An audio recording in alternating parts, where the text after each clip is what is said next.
Hello সবাইকে। তো আমি আবার নতুন আরেকটা ভিডিও নিয়ে চলে এসেছি। আর এখন আমি সকালটা শুরু করছি একটু গরম জল আর লেবু দিয়ে। এখন নতুন খাচ্ছি কাল থেকে। তো ওটা খেয়ে নিয়ে আমি আলু ভাজা বসিয়ে দিয়েছি। টিফিনে মুড়ি দেবো, আলু ভাজা আর একটু শশা। তো আমি এদিকে আলু ভাজা একদিকে চা বসিয়ে দিয়ে গ্যাসটা পরিষ্কার করছি। এটা আমার খুব ব্যাড হ্যাবিট বা গুড হ্যাবিট যেটাই বলতে পারো না কেন, কেননা আমার খুব প্রবলেম হয় যদি নোংরা থাকে গ্যাসের কাছে। তো আমার এদিকে আলু ভাজা রেডি, টিফিন বক্সও ভরে দিয়েছি। আর সুন্দরী খাচ্ছে না বলে অয়নের বাবা সুন্দরীকে একটু খাওয়াচ্ছিল।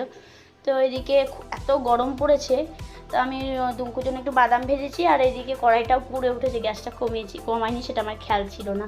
তারপর একটু ছাতুর শরবত অয়নকে করে দিয়েছি, দুঙ্কুকে একটু খাইয়েছি। বাদবাকি রান্না ভিডিও করতে পারিনি গরমে। একটু কুর্তি কলাইয়ের সাথে আলুকে গ্রেট করে দিয়ে সেটারই বড়া ভেজেছি, সেটাই তোমাদের সাথে শেয়ার করলাম। কেননা আমি সেরকম ভিডিও করতে পারছি, এত গরম লাগছে রান্নাঘরে। আজ তো যেহেতু আজকে ভিডিওটা পোস্ট করছি, আজ তো আমি মানে রান্না বসিয়ে দিয়েছি এখন। আর এদিকে দুঙ্কুকে একটু ফ্যানের হাওয়া দিয়েছি, না হলে বেচারা গরমে খুব কষ্ট হয়, কারণ জন্ম থেকে যেহেতু আমাদের কাছে আছে ফ্যানেই থাকে, ওই কারণে একটু ফ্যানটা লাগে।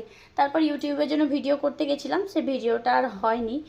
মানে ক্যামেরা করা যে, ব্লগিং করা যে কত কষ্টকর সেটা যারা করে সত্যি তারা জানে। তো যাই হোক, ভিডিওটা আর হয়নি। অয়নের বাবাও চলে এসেছিলো, আর বারবার আমার ক্যামেরাটা অফ হয়ে যাচ্ছিলো। তো আজকের মতো এইটুকুই। কেমন লাগলো অবশ্যই কমেন্টে জানিও।